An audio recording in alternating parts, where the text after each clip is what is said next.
जिंदगी का सबसे बड़ा धोखा यह है, हम सोचते हैं कि कमाया हुआ सुख हमारा अधिकार है और मिला हुआ दुख भगवान की सजा। पर सच्चाई उल्टी है।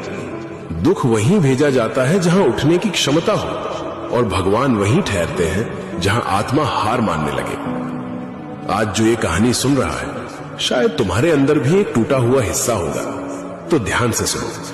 ये कहानी किसी एक लड़के की नहीं, ये हर उस आत्मा की है जिसे समय ने कड़ा बनाया है। एक लड़का, मेहनती, सरल, श्रद्धावान, पर किस्मत ने उसे सिर्फ इंतजार दिया और लोग ठहाके। कोई उसका श्रम नहीं देखता, सिर्फ पूछता, भगवान ने तेरे साथ ऐसा क्यों किया?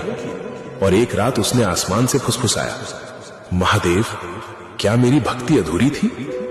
जवाब फिर भी खामोशी। पर वही खामोशी उसके भीतर एक नई चीख जगा रही थी, एक बदलाव की आग। वो टूट कर गिरा, पर टूटना उसकी पराजय नहीं थी, ये उसके अहंकार की मृत्यु थी। रोते रोते उसने पुकारा, अगर भटक रहा हूं रोक लो, अगर गिर रहा हूं पकड़ लो, अगर हार रहा हूं जगा दो।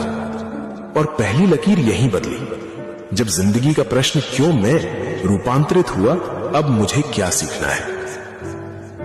ध्यान की उस रात उसे शब्द नहीं मिले, पर एहसास मिला, साधक, मैं तेरी राह बदलने नहीं आया, तू जिस रास्ते पर है उसी को पवित्र बनाने आया हूं। ये संकेत था, भक्ति भागने का द्वार नहीं, टिके रहने का व्रत है। वो लड़का उठा, पर अब उसकी दृष्टि बदल चुकी थी। दुनिया जख्म दिखाती रही और वो अपने घावों में दीक्षा खोजने लगा। जिंदगी की असली चाल यही है, दुख मार्ग बदल देते हैं और भक्ति लक्ष्य।